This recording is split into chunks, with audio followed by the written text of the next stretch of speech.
Hello and welcome to my review of the Moto G 2013 edition. Tomorrow is another day. All your worries, leave your side, free your mind. 'Cause tomorrow is another. First of all, I'm going to take a look around the Moto G. On the right hand side we have the power button, and we also have the volume rocker. These feel very plasticky and they're not very high quality, but that is the overall feel of this phone. Also, you can get these two buttons muddled up very easily. There's not much size difference. There's probably the power button is probably about half the size, so it is very easy to get these two mixed up and end up turning your volume up or turning your phone up rather than the other. On the top we have the 3.5mm headphone jack. Down the left hand side we have a blank piece of plastic. On the bottom we have the micro USB port for charging and data transferring from your computer. On the back we have the speaker grill. The speaker isn't amazing on this device. It is I would call it average, because it is very tinny, and when it gets to loud volumes it isn't very clear. It becomes very muffled. You have the camera, and then directly below that you have the one single LED flash, and then the Motorola dimple on the back. On the front we have the camera next to the earpiece for when you're making calls, and that's all you have. You also do have a LED at the bottom, but you can't see that unless you get a notification, which I don't at the moment. And the back is plastic, and the front is glass, obviously. It does feel quite cheap, but it doesn't feel too bad in the hand, to be honest. It's got quite a nice weight to it, so it's got very nice. The curvature on the back makes it feel very nice in the hand, and it's quite nice to hold. The main thing about this phone, though, is the size. It is only a 4.7 inch, I think. It's not massive, but the whole point is it's a cheap phone. The Moto G doesn't have the greatest specs, but this is because it doesn't have the biggest price tag.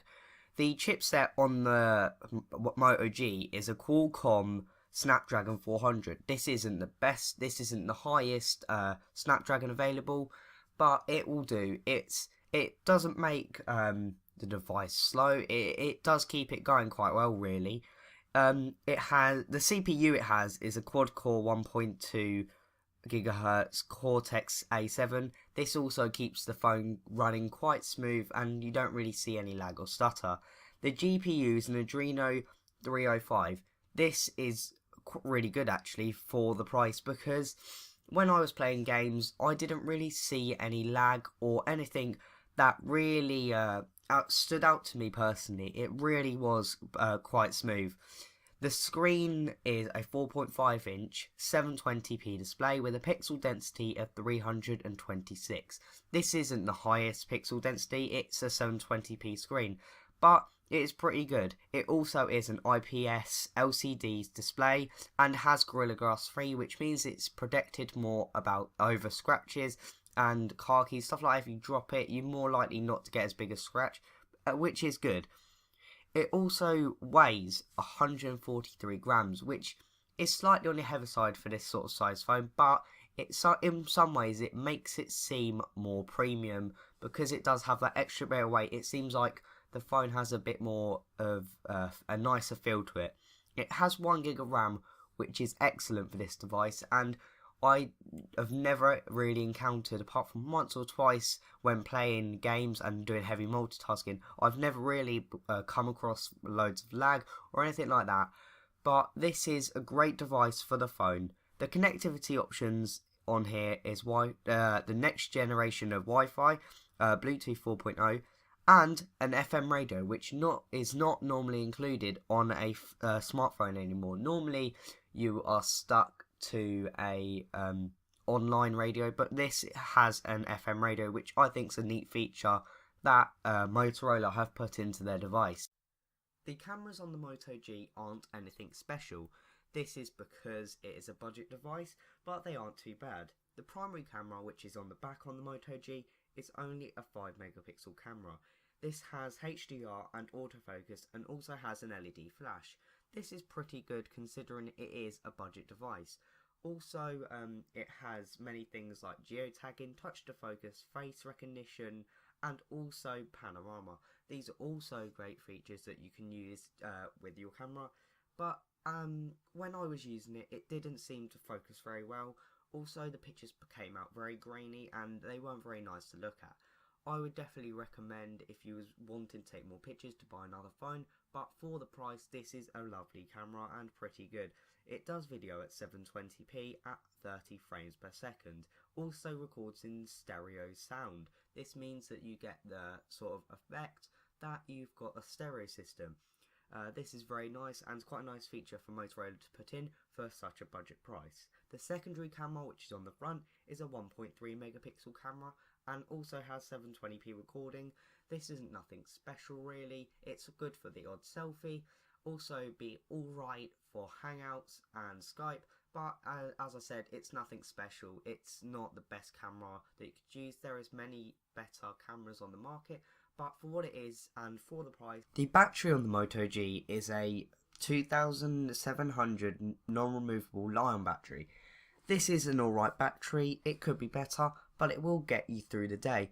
It would probably get you through about most of your day. You'll probably have to charge it up at night, obviously. It won't get you a day and a half, which some phones do, but it's a budget device, so I'm not expecting a massive battery. It's also not a big phone, so I wouldn't expect a big battery either. I'm getting about 2 to 3 hours screen on time, which is really good for a budget phone, and I really wouldn't expect any more. This is really good phone, and I really think that this could have a really good dent in the market, and Motorola have done a great job of finding the gap of a good budget phone that has got quite good specs but doesn't cost a lot to buy on contract or off contract.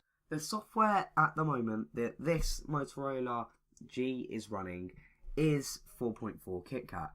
Very shortly it will be upgraded to 5.0 Lollipop. At the moment it is running 4.4 KitKat, which is still very good.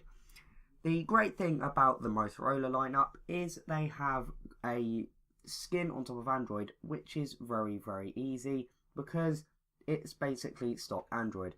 Most other devices such as Samsung, HTC and other devices normally have a very heavy skin on top of it. This means that you don't get the stock experience as much, but Motorola have only implemented a few features into each of their devices that they think that really improve it without putting too much of a skin on top. As you can see, it looks very like stock Android and has basically all the same looks, features and anything that you really want in a stock device. This may be the device for you instead of going for a Nexus. The only thing that they've changed is they've added some new apps such as Alert, Assist, and they've added a couple of other features, and also they've added some little things and tweaks that make it a little bit quicker overall. But the one feature that I like the most is the battery saving feature. You can turn this mode on and it will basically shut your device down and make the battery last a hell of a lot longer than it already is. I can get an extra half an hour to an hour doing this. This is, as I said, this runs stock Android, so also you don't have to have that much processing power, and I haven't come across any lag at all while using this device. The multitasking is great, it's very quick, but I think over time this will start to show its faults and it will slow down. I've heard a lot of people said to me that it does slow down after time, but it's pretty quick considering it was built in 2013. I really like this device because it is running close enough to stock Android and has all the best features of stock Android in the look, and it's going to be one of the first ones to get the latest update to 5.0. The X has already got it, I think, so it's pretty quick and it also looks very nice. The operating system is very smooth, very fluid, and I really like this device's software and hardware for the price. Throughout this video I have said that this device is very cheap. The ways that Motorola do that is by putting the slightly worse specs And also they've cut down the packaging. This is the packaging you get with the Moto X. It has literally got nothing. It literally comes with paperwork, a cable to charge it up, no headphones, no power block, just the phone, the bit of paperwork that you get with most phones, and the cable, and that's it, nothing else. This is really good for people that want to save money, that have the bits to do this. But sometimes you do want the full package, not just the cable. You might not have a power block to charge your phone, but this is the way they keep it so cheap. As I said, it is about £100 brand new. You can go to Tesco's and pick it up for 120 right now. There is a load of places you can pick it up cheaper probably. I would just go and have a look online, but always be careful because there's this one, which is the 2013 model, and there's 2014 model, which is slightly bigger, slightly better specs, but overall they're both very close. I would probably pick this if it was on price because it is that bit cheaper, but still, if you want a slightly higher spec phone and got the latest things from Motorola, this would probably not be the best device. The newer one, or the Moto X, would probably be a better one. There is a lower version called the Moto E, which is a lot worse. I would definitely go towards this because it's only about £50 more, sorry, and this means you get a lot better specs for the price. Overall, I think it is a great device, but I would definitely recommend this to anyone that needs a phone. Say if they've dropped their phone and it's smashed, if they need a cheap phone that's going to last them well, this is the phone to go. Also, it's very good for compatibility because it has Bluetooth and it has Wi-Fi. So if you have a smartwatch such as a Pebble or an Android Wear Watch, this will be compatible. So I thank you guys for watching this video. Please like and subscribe to the channel. Feel free to comment down below what you think of this device and what you think I should do videos on. And I'll see you guys next time. Tomorrow is another day. Are you